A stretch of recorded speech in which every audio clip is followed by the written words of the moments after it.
মর্মান্তিক ঘটনা পূর্ব বর্ধমানের জামালপুর থানার পাল্লা ৮ নম্বর ঘাট এলাকায়। এদিন দুপুরে ২৪ বছর বয়সী যুবক মানিক বারুই তার বন্ধু রনি বিশ্বাস এবং বছর ১২ ভাগ্নে রাজমণ্ডলকে নিয়ে দামোদরের নদে স্নান করতে নামে।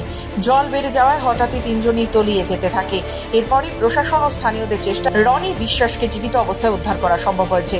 নিখোঁজদের খুঁজতে নৌকো করে উদ্ধার কাজে নেমে পড়ে জামালপুর থানার ওসি নিজেই। এছাড়াও সঙ্গে ছিলেন সিআই এবং আজাপুর গ্রাম পঞ্চায়েতের উপপ্রধান।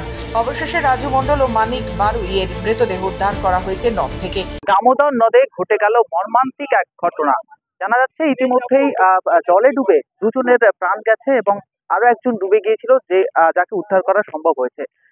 ঘটনাটি ঘটেছে পূর্ব বর্ধমানের জামালপুর থানার অন্তর্গত পাল্লার ৮ নম্বর ঘাটে। এই মুহূর্তে আমরা সেই ঘাটেই রয়েছি দামোদর নদের। আর এখানেই কিন্তু আজকে সম্পর্কে মামা ভাগ্নে এবং পাড়ার আরো একজন, মোট ৩ জন এখানে স্নান করতে এসেছিল। এবং এই যে দামোদরের ইতিমধ্যেই দেখতে পাচ্ছেন যেখানে প্রচুর পরিমাণে জল বেড়েছে এবং এই স্রোতে চলে যায় মামা এবং ভাগ্নে। এবং দীর্ঘক্ষণের প্রচেষ্টায় প্রথমে ভাগ্নে মাত্র একদম ১২ বছর বয়সী রাজমণ্ডল তাকে উদ্ধার হয় মৃত অবস্থায় এবং পরবর্তীতে দীর্ঘক্ষণের প্রচেষ্টার পরে কিন্তু মামা মানিক বারুইকে উদ্ধার করা সম্ভব হয়েছে। এবং ইতিমধ্যে যে ঘটনা তাতে ইতিমধ্যে দুজনের মৃত্যু হয়েছে এবং আরো একজনকে উদ্ধার করা সম্ভব হয়েছে। এই মুহূর্তে রয়েছেন আমার সঙ্গে একজন, যিনি একদম এখানে বসে কিন্তু নৌকায় করে একদম উদ্ধার কাজে প্রত্যেকটি সময় ছিলেন। কি ঘটেছিল, কি জানতে পারছেন? দেবদা নাগাদ পাল্লা টুয়ে এই ৮ নম্বর ঘাটে স্নান করতে এসেছিল ৩ জন, ২ জন মামা ভাগ্নে এবং একজন তাদের প্রতিবেশী।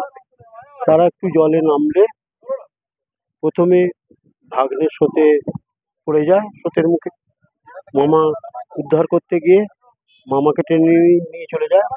আশেপাশে এসে ভাগনাকে তোলে এবং ২ জন জলের তলায় তলিয়ে যায়।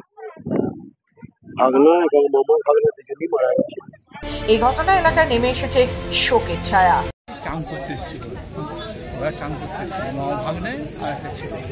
চান করতে এসে চান করছে, তারপর হাঁটু জলে হাঁটু জলে ডুবে ইয়ে হয়েছে, সেই জন্য ভরকে চলে গেছে। আমি তো এসে এখন শুনলাম খবরটা। কোথায় বাড়ি? কোথায় বাড়ি? চেঁচায় স্টেশন ডুবে গেছে। 2জন চলে গেছে, একজন বাচ্চাটা মারা গেছে, বাচ্চাটা নিয়ে চলে গেছে। স্যার স্নান করতে এসেছিলাম, এবার স্রোত এত দিয়েছে কি দুজনেই ডুবে যাচ্ছিল। দেখে আমি আরও বাঁচাতে গিয়েছিলাম ওদেরকে, দিয়ে বাঁচাতে গিয়ে আমাকেও টেনে নিচ্ছিল স্রোতে। দিয়ে ওখানে একটা মাঝি ছিল নৌকা, ওকে চিল্লে বললাম যে আসো, দিয়ে এসে ও আমাকে তুললো। পূর্ব বর্ধমান থেকে কৌশিক চ্যাটার্জির সঙ্গে সুমন বিশ্বাস, খবর বাংলা।